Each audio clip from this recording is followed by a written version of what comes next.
चलो भाई lecture number 2 की बात करते हैं। बस मुश्किल से 2 से 3 मिनट लगाऊंगा मैं आपके लास्ट वाले लेक्चर के बारे में बात करेंगे कि हमने क्या क्या पढ़ा था लास्ट वाले लेक्चर में। रिवीजन हो जाएगा, अच्छा रहेगा, ज़्यादा बेटर समझ में आएगा। तो लास्ट वाले लेक्चर की अगर मैं बात करूं, हमने उसमें सीखा था, एक तो मीनिंग देखा था, meaning of financial statement analysis. ठीक है, तो financial statement analysis is the process of analysing the financial statement, that is balance sheet, statement of profit and loss and cash flow statement of an enterprise. ठीक, उसके बाद में हमने पढ़े थे टूल्स और टेक्निक्स ऑफ फाइनेंशियल स्टेटमेंट। उसमें हमने 4 चीज़ें पढ़ी थी। कौन कौन सी? कंपैरेटिव स्टेटमेंट पढ़ा था, कॉमन साइज स्टेटमेंट पढ़ा था, उसके बाद हमने रेशियो एनालिसिस पढ़ा, फिर हमने कैश फ्लो स्टेटमेंट पढ़ा था। क्लियर है यहाँ तक? बिल्कुल सही बात है सर।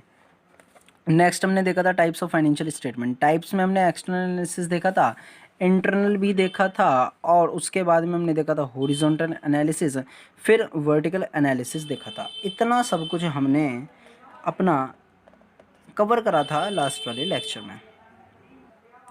आज के लेक्चर की अगर मैं बात करूं तो डिफरेंस देखना है हमें, distinction between horizontal analysis and vertical analysis.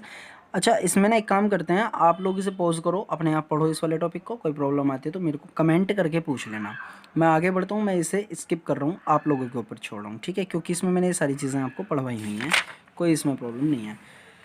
चलिए आज के लेक्चर को स्टार्ट करते हैं intra firm analysis and enter firm analysis से। अब इसमें क्या है, देखो बेसिकली इसमें क्या केस है।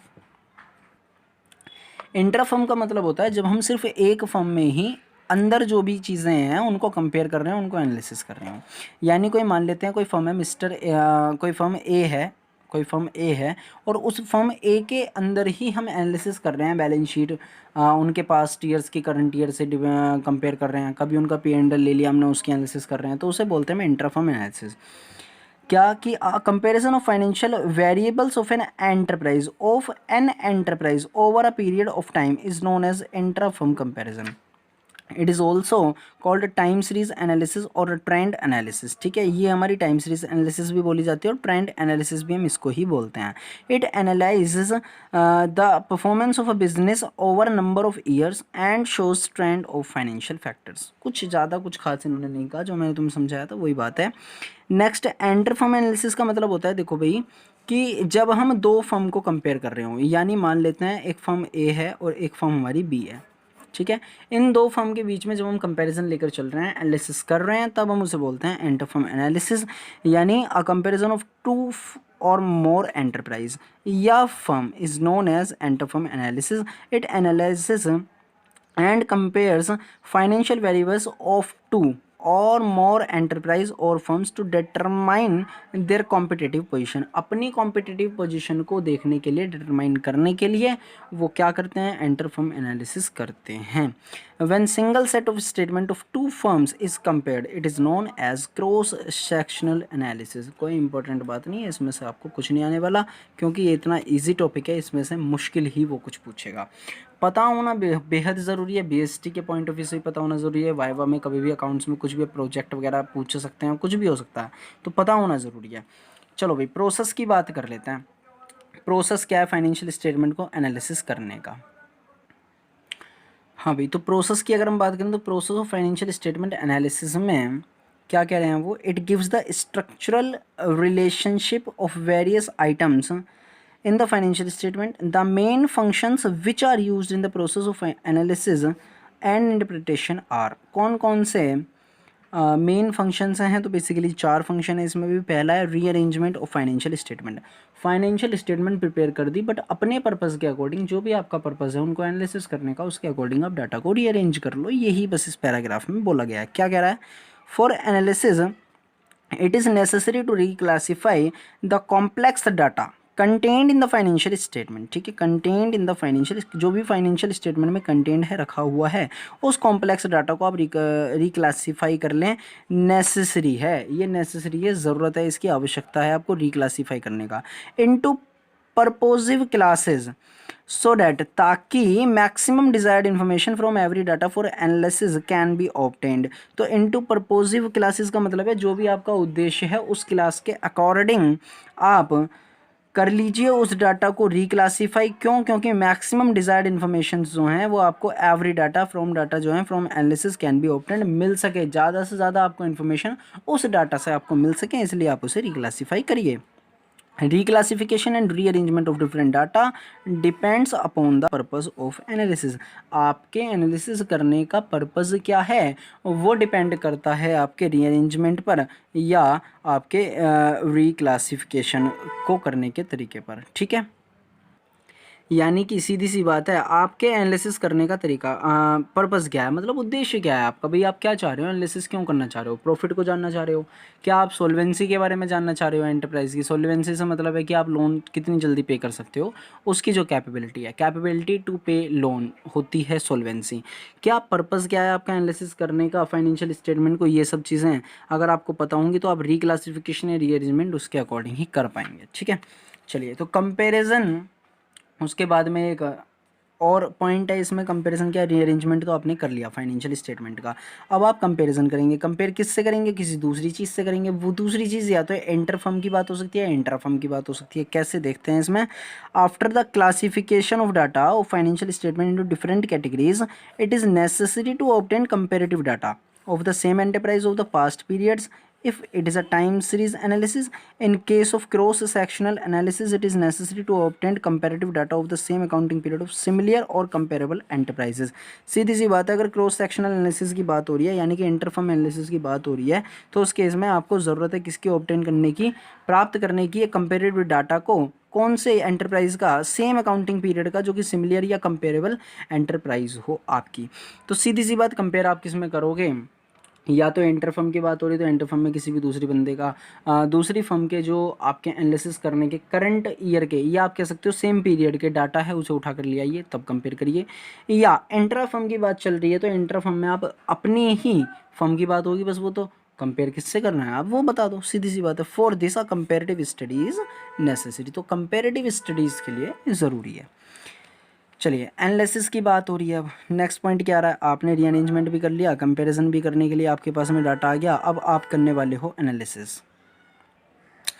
Analysis, comparative financial data are then analysed with reference to financial characteristic like profitability, solvency और लिक्विडिटी। आपको प्रॉफिटेबिलिटी के पॉइंट ऑफ व्यू से करना है, सोल्वेंसी के पॉइंट ऑफ व्यू से चल रहे हो या लिक्विडिटी के पॉइंट ऑफ व्यू से चल रहे हो, आप उसी तरीके से क्या करोगे, आप अपनी फाइनेंशियल स्टेटमेंट का एनालिसिस करके चलोगे। ठीक है, next and last, interpretation. Interpretation का मतलब अगर मैं हिंदी में बात करूँ तो व्याख्या, या जो भी आपका कंक्लूजन निकल करके आया एनालिसिस करने से, वो होती है चीज़।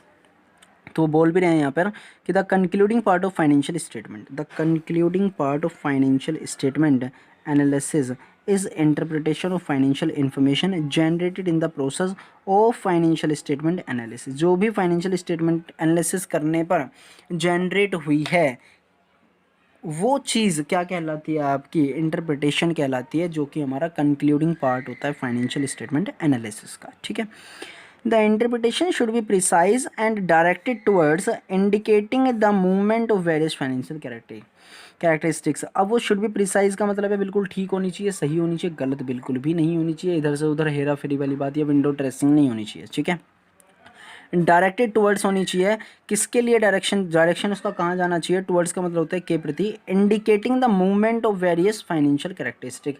जो भी आपकी बहुत सारी, वेरियस का मतलब होता है काफ़ी सारी फाइनेंशियल कैरेक्टरिस्टिक्स हैं उनकी तरफ वो मूव करना चाहिए, उनका जो डायरेक्शन होना चाहिए उनके प्रति होना चाहिए। ठीक है, आगे हमें क्या देखना है, इसमें पर्पस देखना है, पर्पस से रिलेटेड क्वेश्चन बन भी जाता है तो वो देख लेते हैं, ज़रा फोकस से देखना है। पर्पस या ऑब्जेक्टिव, या मैं इसे सिग्निफिकेंस या रीज़न भी कह सकते हैं फाइनेंशियल एनालिसिस का, कि भाई रीज़न क्या है, हम इसे पढ़ क्यों रहे हैं, फ़ायदा क्या है हमारा, ऑब्जेक्टिव क्या है हमारा फाइनेंशियल स्टेटमेंट एनालिसिस करने का। तो देखो, financial statement are used by various enterprise, किसके द्वारा यूज़ करे जाते हैं, बाय वेरियस इंटरेस्टेड एंटरप्राइज को छोड़ दो अभी, interested group for various purpose. ठीक है, अलग अलग पर्पस के लिए अलग अलग इंटरेस्टेड ग्रुप द्वारा यूज़ करा जाता है फाइनेंशियल स्टेटमेंट का। Financial analysis serves the following purpose and brings out the significance of such analysis. सीधी सी बात है, अब हम इन्हें कर रहे हैं तो कोई ना कोई तो पर्पस इनका होगा। क्या पर्पस हो सकते हैं, वो जो भी पर्पस हैं सिलेबस में जो दिए हुए हैं हम एक एक करके पढ़ने वाले हैं। हाँ जी, तो अगर मैं इसकी बात करूँ तो कहता है ये कि on the basis of financial analysis the earning capacity और profitability of an enterprise can be assessed. ठीक है, अर्निंग कैपेसिटी या प्रॉफिटेबिलिटी एक एंटरप्राइजेस की क्या करी जा सकती है, असेस करी जा सकती है। In addition the earning capacity of the enterprises in coming year में ऑल्सो भी फोरकास्ट। फोरकास्ट का मतलब होता है पूर्वानुमान। क्या होता है? पूर्वानुमान, किसी भी चीज़ का पहले से अनुमान लगा लेना। All the external users of financial statements specially investors, potential investors are interested in earning capacity and forecast. कोई भी इन्वेस्टर है वो ये तो जानना चाहेगा कि जहाँ मैं अपना पैसा इन्वेस्ट कर रहा हूँ वहाँ से कितनी अर्निंग आएगी या क्या उनकी प्रॉफिटेबिलिटी चल रही है। तो सीधी सी बात है, ये एक पर्पस है। नेक्स्ट इसमें जो बताया इन्होंने assessing the managerial efficiency. Managerial efficiency को असेसिंग करने के लिए मतलब the financial statement analysis helps to identify the areas where the managers have been efficient. Have been efficient का मतलब है यहाँ पर कि एफिशिएंट, बीएसटी में आपने पढ़ा भी होगा कि जो हमारा मैनेजमेंट है वो एफिशिएंट भी होना चाहिए और वो हमारा इफेक्टिव भी होना चाहिए। इफेक्टिव मतलब वो टाइम से कार्य कर दे और एफिशिएंट मतलब सही कार्य कर दे। तो where the managers have been efficient and the areas where they have been inefficient. Statement से, इस हमारी स्टेटमेंट एनालिसिस से ये हमें पता लग जाता है किस एरिया में या किस फंक्शन को करने में हमारा मैनेजरल स्टाफ या हमारे मैनेजर्स वगैरह वो सही हैं, एफिशिएंट हैं, और कौन सा ऐसा एरिया है where there have been inefficient जो वहाँ पर सही नहीं है। For example by using financial ratios it is possible to analyse relative proportion of the production, administrative and marketing expenses. वो कह रहा है कि जो फाइनेंशियल रेशियोज़ हैं उनका यूज़ करने से हमें ये पता लग जाता है कि हमारे प्रोडक्शन का, एडमिनिस्ट्रेटिव का या मार्केटिंग एक्सपेंसेस का क्या रिलेशन चल रहा है, मतलब क्या प्रोपोर्शन हमारा चल रहा है। एनी फेवरेबल और unfavourable variation can be identified and reasons thereof can be ascertain to point out managerial efficiency और इनएफिशिएंसी।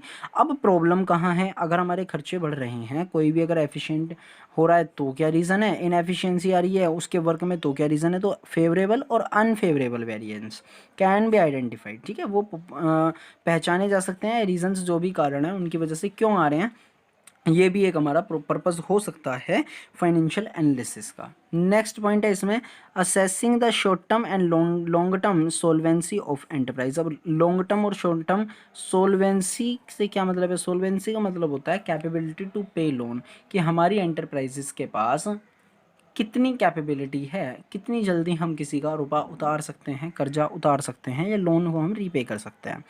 तो long term and short term solvency of an enterprise can be assessed on the basis of financial statement analysis. ठीक है, creditors और suppliers are interested to know the short term solvency और liquidity of the enterprise, that is its ability to meet short term liabilities. ठीक है, credit या suppliers are interested to know the short term solvency और liquidity of the enterprise, that it's ability to meet short term liabilities. कोई भी creditor है या suppliers है वो इंटरेस्टेड होता है ये जानने के लिए कि इसकी शॉर्ट टर्म सोल्वेंसी कैसी है या लिक्विडिटी कैसी है हमारे एंटरप्राइजेस की। लिक्विडिटी का मतलब होता है तरलता, मतलब ये कि लिक्विड हमारी जो चीज़ें हैं एसेट वगैरह वो कैश में कितनी जल्दी हमारी कन्वर्ट हो जाती हैं या हो सकती हैं। इट्स एबिलिटी, क्षमता to meet short term liabilities.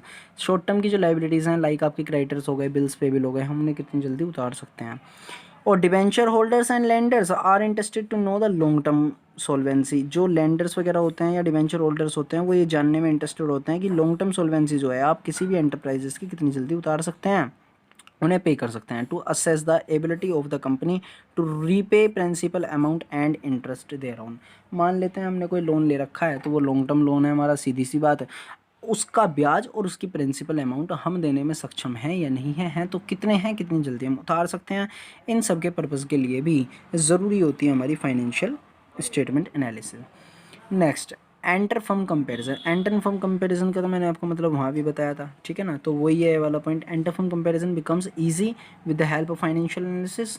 It helps in assessing their own performance as well as that of others.